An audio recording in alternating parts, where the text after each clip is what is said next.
Здравствуйте, меня зовут Яна, я практикующий соционик. Соционика– это наука о соционе, соционной природе общества, типах энергоинформационного метаболизма и интертипных отношениях. Она структурно подходит к изучению человека и раскрывает суть его врожденных типных свойств. Вначале Ауша Августина-Вичута, создательница соционики, взяла за основу типологию Юнга. После долгих наблюдений он вывел 4 основные психологические функции – мышление, чувство, ощущение и интуицию. И в зависимости от того, какая из них превалировала, он, соответственно, разделял мыслительные, чувствующие, ощущающие или интуитивные типы, каждый из которых мог быть экстравертированным или интровертированным. Ауша переосмыслила эти названия, сделала их более современными и наделила графическими изображениями. Так мыслительные типы стали логиками, чувствующие этиками, ощущающие сенсориками. Она также разработала 8-функциональную модель А, которая и стала основой соционики. Здесь уже соционика выходит за рамки социологии и психологии. В ней появляется четкое разделение аспектов информации и функций. Функции относятся к блокам психики модели А и делятся на слабые бессознательные и сильные сознательные. А вот аспекты информации объективны и для окружающего мира, и включают в себя уже такие фундаментальные его элементы, как пространство, энергия, материя и время, которые существуют вне зависимости от человечества. Человек воспринимает эти аспекты с разной степенью осознанности, уверенно дифференцирует из общего потока информации одни и игнорирует другие, которые находятся в подсознании. Всего аспектов информации 8, и при разной их расстановке в модели А и образуется 16 социотипов. Социотип врожден, он не меняется со временем и проявляется всегда, в любой ситуации. Это скелет личности, на который уже накладывается уровень жизни, культура, жизненный опыт. К тому же, как именно накапливается жизненный опыт, тоже определяется социотипом. Реакции, потребности, желания, страхи, строение лица и тела – все это обусловлено врожденными типными свойствами. Таким образом, соционика объясняет первопричины различных проявлений человека. Например, некоторые люди страдают от своей неуверенности, боязни навязаться, недостаточного внимания к себе, а другие страдают от своей чрезмерной активности, от того, что уделяют все внимание другим, а их самих будто и нет. И многие считают это за негативные черты характера. Соционика же помогает понять истинную суть этих проявлений и, главное, кому они нужны. Тем самым снимает напряжение и повышает социальную и личностную продуктивность человека. С этим же приходит и осознание того, что отношения могут помогать и служить человеку, а не мешать ему. В основе же любых отношений лежат четкие закономерности интертипных отношений, которые классифицируются от самых комфортных, дуальные, до самых конфликтных, так и называются конфликтные отношения.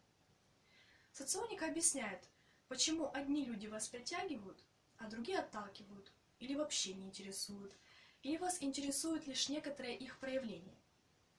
Она позволяет прогнозировать отношения, особенно близкие, семейные, дружеские, рабочие, в которых люди участвуют в жизни друг друга и решают совместные задачи. Позволяет решать совместные задачи. Появляется возможность искать именно тех людей, с которыми вам будет комфортно, которые будут разделять ваши взгляды, восприятие мира, потребности, адекватно реагировать на ваши мысли, действия, мимику, жесты, а это люди из своей квадры, в особенности дополняющие. И здесь не должно быть никаких заблуждений, что соционика поможет вам наладить отношения прямо со всеми людьми. Те соционики, которые говорят, что можно строить отношения с недуалом, недополняющим, можно сгладить острые углы, зная о социотипе партнера, и быстро перестраиваясь, сделать так, чтобы он воспринял информацию и не обиделся, глубоко ошибаются, потому что суть близких отношений именно в снятии этой дистанции, в непосредственности своих проявлений. Человек хочет, чтобы его любили и воспринимали без каких-либо условностей.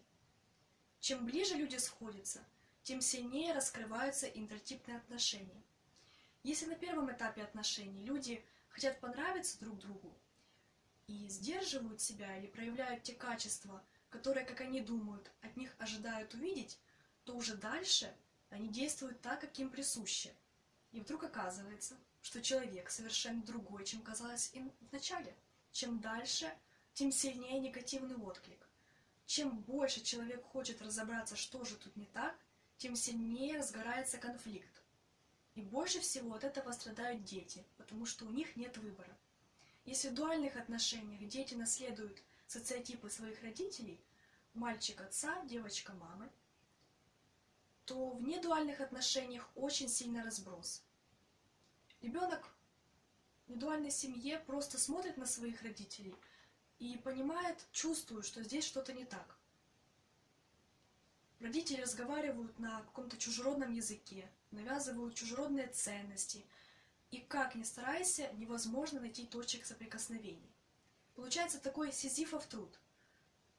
Ведь с самого рождения человек вместо шлифования своих врожденных типных свойств, вместо реализации себя, он постоянно борется за свою самоидентичность, за право быть самим собой, за желание любви и нужности.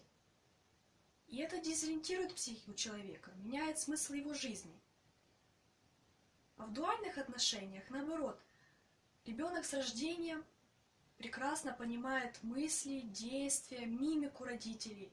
И родители понимают потребности и интересы ребенка. Настолько дома комфортно, что порой родителям приходится даже заставлять своего ребенка прогуляться на улице с друзьями.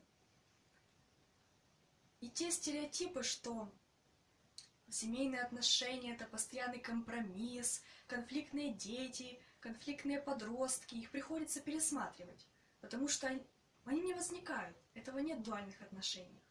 В дуальных отношениях, наоборот, очень много свободы.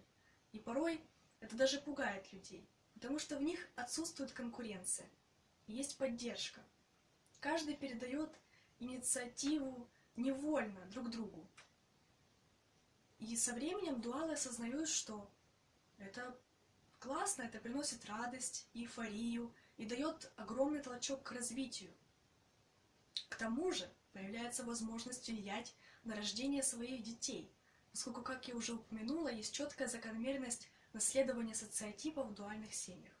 Яркие примеры из дуальных семей, известных дуальных семей, это Елизавета Боярская и Максим Матвеев. Елизавета Боярская — сенсорно-логический интроверт ГБН, Максим Матвеев — интуитивно-этический экстраверт Гексли. Соответственно, их оба сына тоже интуитивно-этические экстраверты.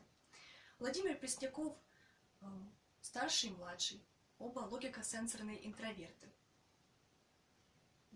У них тоже у обоих дуальная семья. Вы можете посмотреть их интервью, и вы сами увидите эту гармонию. Интересно, что когда у них спрашивают, как у них так получается, вот такая хорошая семья, нет ссор и конфликтов, дети послушные, они отвечают: ну не знаю, мы настолько разные, но нам так хорошо вместе, мы друг друга так хорошо понимаем. Это, наверное, невероятное чудо и везение. Но это никакое не чудо, никакое не везение. Это четкие закономерности дуальных отношений. У каждого человека есть выбор, а соционика помогает сделать его осознанно. Заказывайте свое определение, узнайте о своих врожденных типных свойствах. Подписывайтесь на мой канал, ставьте лайк, если вам понравилось это видео, и до новых встреч!